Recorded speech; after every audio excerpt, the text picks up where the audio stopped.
Today we're going to be doing a deep dive into Octane Render and demystifying all of the kernel settings. The reason I'm making this video is because when I first started my CG career using Octane, I never really understood what was going on under the hood.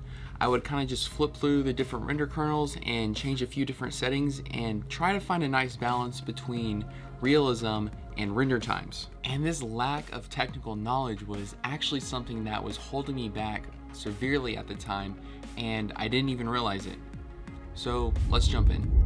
So by now, if you haven't realized it, we're going to be using Octane Render inside of Cinema 4D, and don't worry if you don't have Octane for Cinema 4D specifically, because all of these principles will still apply across all 3D programs that Octane works with. Your buttons and settings might just be in slightly different places. Let's get started off with our base principles. First off, what is a render kernel?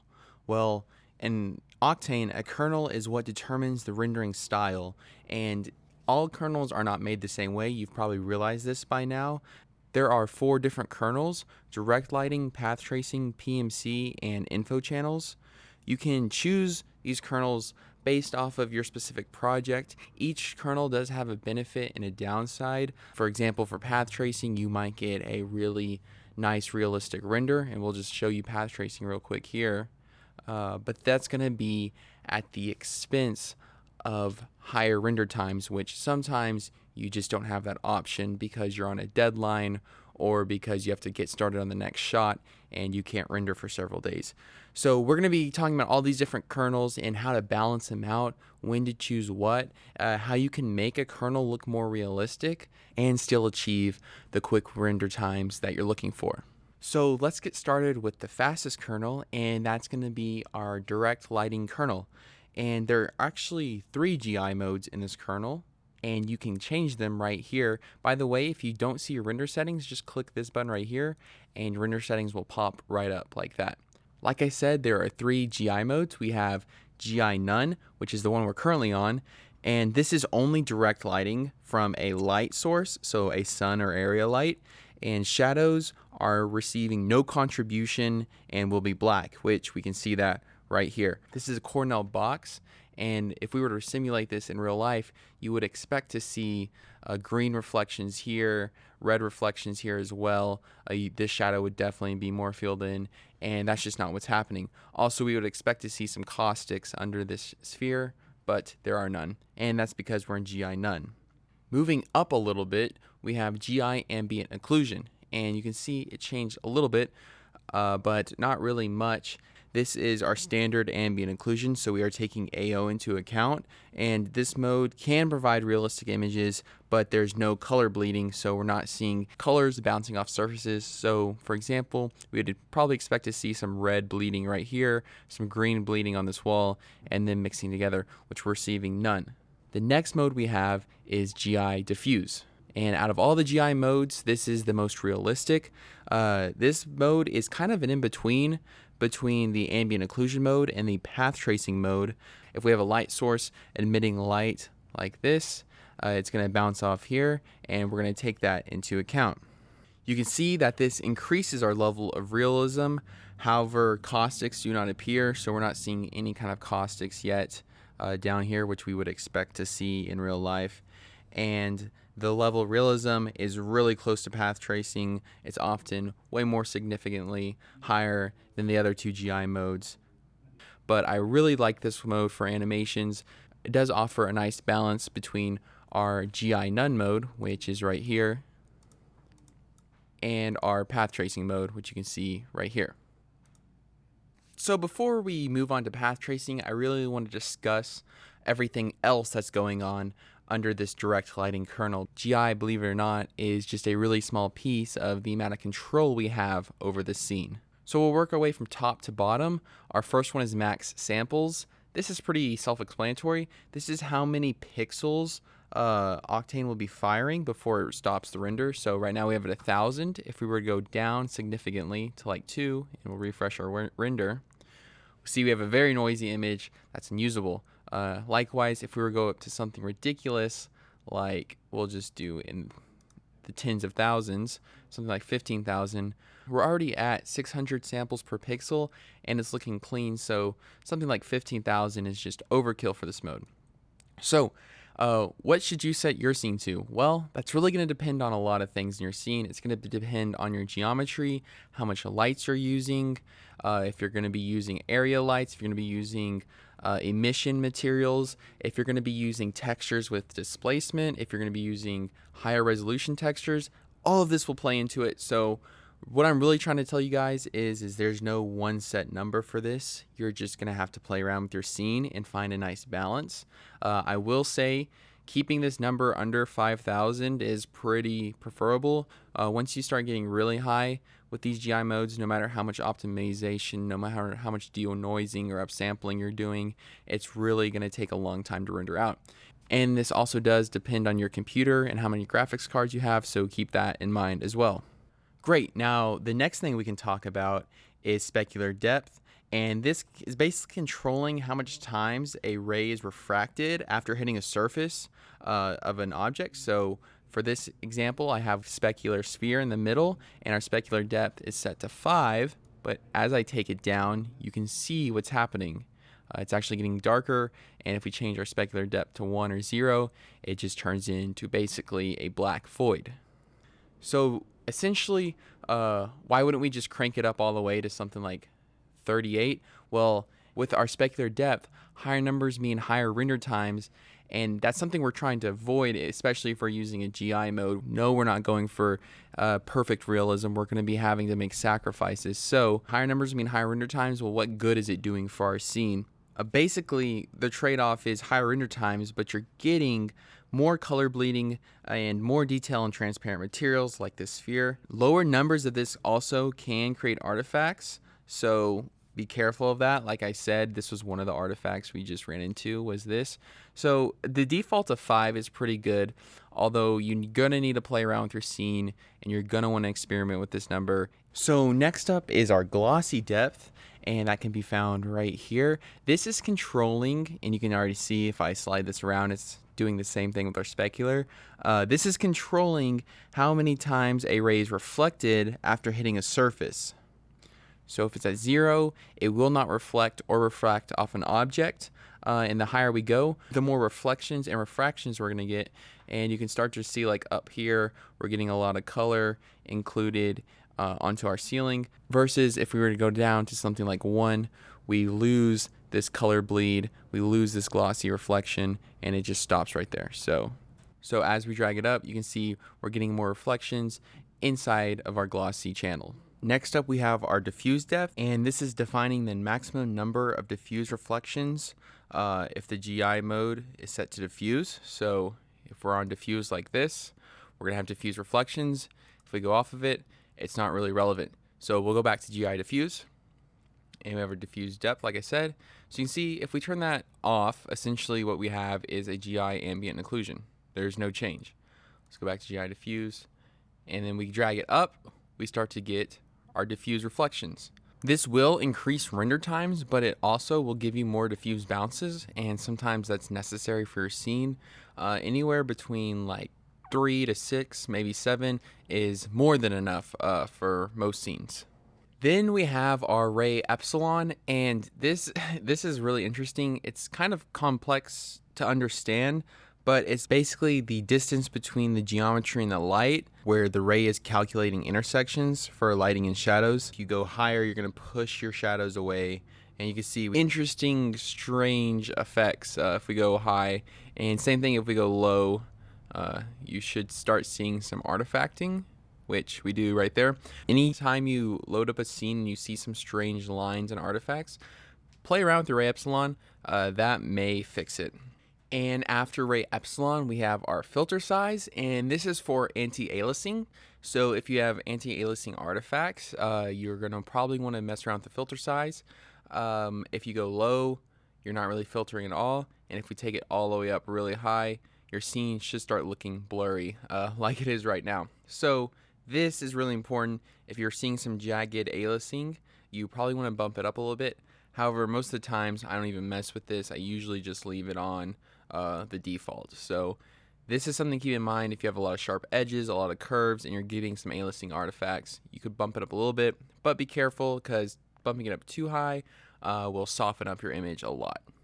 So next we have our ambient occlusion distance, and this is essentially controlling the distance of the ambient occlusion and the shadow spread. So if we take our ambient occlusion distance lower and slide it down, it's going to make our scene more appropriate for smaller objects.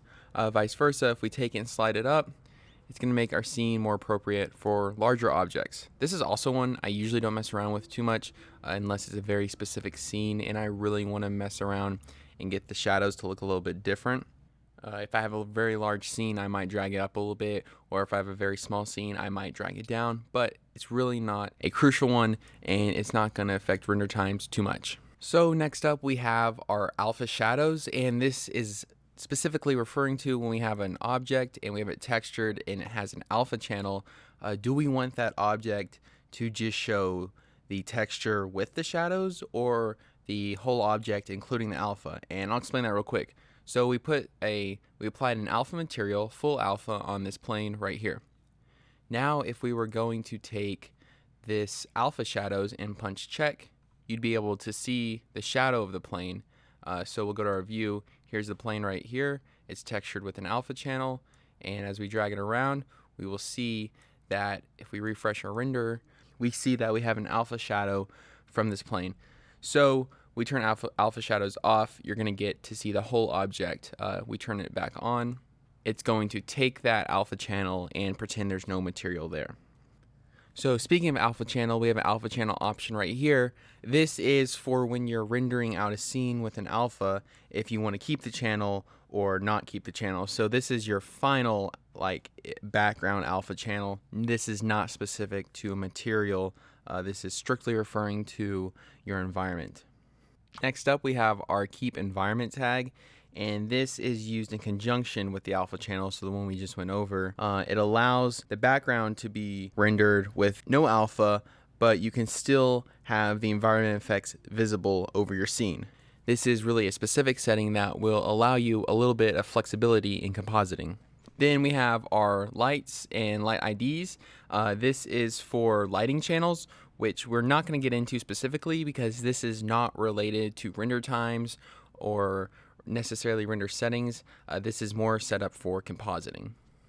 Next we have our path turn power, and this is actually more of a legacy effect from the older versions of Octane when you had a cache, which doesn't make it irrelevant, but the only time you'd want to adjust this is if you want to get faster render times, but you're going to introduce artifacts and blotchiness into your scenes. Overall, I really wouldn't mess with this. You can use it though if you want, and if you were going to use it in conjunction with the coherent ratio. So you can see what I'm talking about right there. We can drag it up some, and it's going to basically tell Octane to focus more heavily or less heavily on the shadows or the bright areas of the scene. And if we just turn this up, you see it's starting to calculate all the different areas and focus on the different values of the scene. However, you can see we're getting some artifacts already. So I don't normally ever mess with these, honestly. This is a very, very seldom specific use case, and even then you can see minimal benefits. Then we have our static noise, and this one is actually pretty useful, especially when working with volumes. So our static noise keeps the noise pattern static between rendered frames in a sequence. So when this is enabled, your noise in the scene will not shift around. It will look less like grain and more like just a static grain that is not shifting from scene to scene. And the reason I say this is useful in volumes is you can usually get away with noise in your volumes if it's static, because what I like to do is add a film grain overlay at the very end. Doing that allows for you to not turn your samples up so high, because usually volumes require higher samples. So when I'm working with volumes and I need to get a render out really quick, I'll check the static noise. So if you're working with volumes a lot, definitely consider turning this on for your scene, because it can be really useful for decreasing render times with volumes, at least in my certain use case. So next up we have a very interesting one, and this is parallel samples. This is controlling how many samples can be calculated in parallel, so at the same time. The smaller this value is, the less samples that can be calculated in parallel, which increases render times. But the benefit of that is, if you look at our VRAM right here, used and free, as we drag this parallel sample rate down, we're getting more VRAM back to our system. As we drag it up, the scene is requiring more VRAM. So higher the number, the faster your scene can render in theory, but the more VRAM it's going to use. Lower number, the slower your scene is going to render, but the less VRAM it uses. So if you're going out of core a lot, it might be beneficial to actually bring this down to stay in core. But on the other hand, if like a scene like this is pretty simple, I can just crank these up all the way to 32 parallel samples, and I have more than enough VRAM still available to the scene. Next, we have max tile samples. This is essentially Octane going into the CPU film buffer, the overhead, and the higher this number is, the less often you'll arrive at a film buffer, and this will reduce the CPU overhead during the rendering. So you could have improved performance by dragging this up, just depending on your scene and how often you're reaching a film buffer. Consequently, if you drag it down, you're going to reach a film buffer more often, which you could potentially have more CPU overhead depending on your scene. Minimize net traffic. This only should concern you if you're doing network rendering. This is going to minimize the amount of traffic over your network. Don't worry about that too much. So as we approach the end of our list, we're reaching a pretty important one, and that is our adaptive sampling option. So a few things are going to happen when I click this. First, you'll see we have a noise threshold, a min samples, an expected exposure, and a group pixels pop up. We'll get into what that is. Before we get into that, let's look at the render view and see what's going on. If we click our noise, you might notice there's a really interesting kind of effect going on. It looks like an overlay almost on our image. So essentially what's happening is in Octane, if your image reaches a certain noise threshold, which is right here, after a specified minimum number of samples, it will group your pixels and disable those pixels. In this case, it's been all the green ones. So if we go to our main view right here, Octane has determined that everything in the green area does not need to be sampled anymore, and it will focus on the other aspects of the scene that it believes needs more priority. So playing around with our settings right here, we'll go back to our noise. I'll just show you real quick. If we decrease our minimum numbers of samples, Octane can start the adaptive sampling process earlier on. I don't encourage you to change this too low, because a problem that can emerge if you change this too low is Octane can actually miscalculate how much noise was in an area and quit calculating that specific area and move on to another area, which you can see right here. If we go back to our main, it's pretty clean, but there are some areas with noise that still need to be sampled, and Octane has kind of just given up on them. So keeping this at a relatively low number is good, because you want to start the process early on, but you don't want to start it too early, because you could run into some artifacts, especially noise artifacts. So I like to keep it at the default of 256. Expected exposure, this has to go through camera. Grouping pixels, this is essentially Octane saying, hey, this pixel here is fine. I'm going to group 2x2 pixels with it, or 4x4 pixels with it, or none. This is kind of something you should change around depending on your scene. If you're working with volumes and they're very dense, I usually change this to none. When I'm building planets especially, I'll notice that Octane will kind of give up a little early on the atmosphere, and then I get this weird artifacty atmosphere on the edge of where there's volume and where there's not volume. So I usually just change this to none or 2x2. I very rarely do 4x4.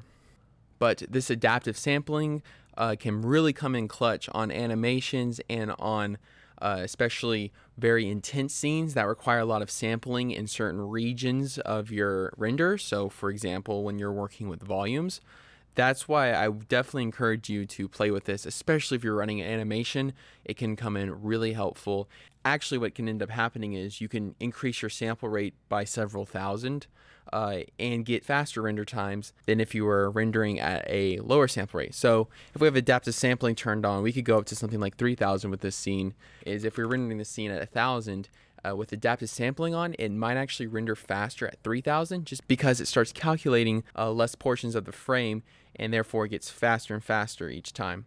So now that we've talked about all of the direct lighting options and techniques, it's time to talk about the advanced rendering option, path tracing in Octane.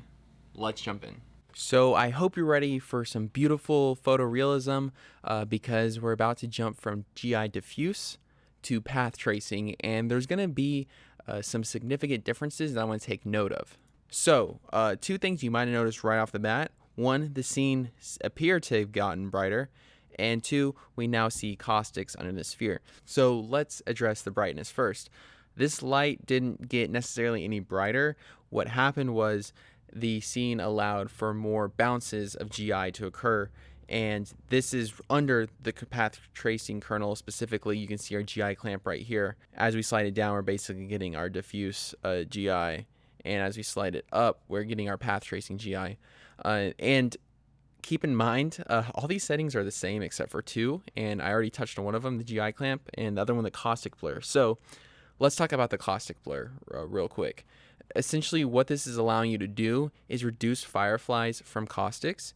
So if we take this down all the way, we can note our caustic is sharp and well defined, but we are getting a lot of noise, a lot of fireflies. As we drag it up, however, we're reducing those noise and fireflies, but at the expense of blurring our caustics. So this setting is nice to touch when you have caustics in your scene. If you're path tracing, if you're not path tracing, if you don't have any specular material though, you're really not going to need to mess with this because it's not going to apply if you're not creating caustics. So leaving it at default is fine. However, if caustics are specific to your scene, then you're going to want to play around with it. The lower you go, the more defined they're going to be, the more hot pixels you're going to get, and the more artifacts you'll get. The higher you go, you'll see you're decreasing your hot pixels, but you're not really getting much caustics out of it either. Next, we have our GI clamp, and this is defaulted, I think, at 1,000,000. I like to take it down to 100, and for most scenes, you can take it down to something like 10. And by reducing this value, you can get rid of fireflies, which is really nice and really important. If you're having an issue with fireflies, guys, I recommend reducing your GI. First thing, you're taking your GI clamp down, and that can usually fix your problem. If it's GI related, I would just take it all the way down to something like 1, see if that does anything, and then just take it up to like 10 or 100 for your render. If we take our GI clamp all the way down, we're basically getting one of our direct lighting modes. So that's kind of cool. I don't know why you'd want to path trace with the GI clamp of 0.001. You're basically direct lighting at that point, and you should switch to it. But just so you know, the option's there to do it. And that pretty much covers it for our path tracing kernel. This is my favorite kernel, and there's really not much to go over because we covered all the other settings. We still have our diffuse depth, our specular depth, our scatter depth. I mean, everything is essentially the same. We're just now getting more global illumination and unbiased rendering. But if your scene is still giving you some trouble and you've tried direct lighting, you've tried the different direct lighting modes, you've tried path tracing, potentially PMC could be the kernel for you. So Octane describes PMC as a custom mutating unbiased kernel. Try to say that 4 times really fast. This kernel was apparently made specifically for GPU rendering, and it creates physically accurate lighting and caustic effects, and usually very nice rendered results. However, this kernel can take a long time to render, depending on the scene. Sometimes, however, it can be faster than the others while achieving lower noise values. So kind of the best way you can think of your PMC kernel is essentially it's letting Octane select what paths to take and then taking them. So we have options like exploration strength, which is how much the kernel should explore before sending the samples. The higher this number, the more blotchy your image will be. The lower this number, the cleaner your image will be. So if you crank this up real high, you'll get a really splotchy image.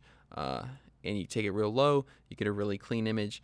That is going to be at the cost of render time, of course. Max rejects, this is essentially controlling the biasness of the render, so how biased it's going to be. By reducing it, we're going to get more of a biased render, but our render times will be shorter, which is nice. By increasing it, we're going to get more of an unbiased render, but our render times will be longer. Parallel samples, we kind of already talked about it. It's how many samples are being controlled in parallel. If you have a lot of VRAM, just crank it all the way up and check your scene to make sure you're not going out of core. If you don't, you can take it down until you're back into core. Then we have finally our work chunk size, and this is the number of work blocks that Octane is going to have done per kernel. Increasing this value will increase the memory requirement, but it may also increase render speeds depending on your scene. And that concludes our PMC kernel, and our final kernel, which we haven't gone over, is our info channels. And our info channels is going to be used mostly for compositing, so we can pull out certain values like a shading normal, we can pull out geometric normals, we can pull out Z depths, we can pull out wireframes. There's more values to pull out than what I need. I like to mostly do everything inside of Octane in camera as much as possible and avoid compositing. However, if you are a major compositor, you have all the options you need to export out, and Octane is constantly getting a upgraded info channel type, so that's really nice. There are supposed to be more options coming in the future with a better workflow, which will be really nice as well. However, I am really not that big into info channels. I sometimes do use like wireframe, for example, and this is to kind of build an animatic / storyboard because you can see it renders out really fast. Thank you guys so much for watching. I hope you learned a little bit about the Octane render kernels and that you can apply this in your next project. Remember, if you're looking for digital assets or more tutorials, you can always check out the link below. Peace out.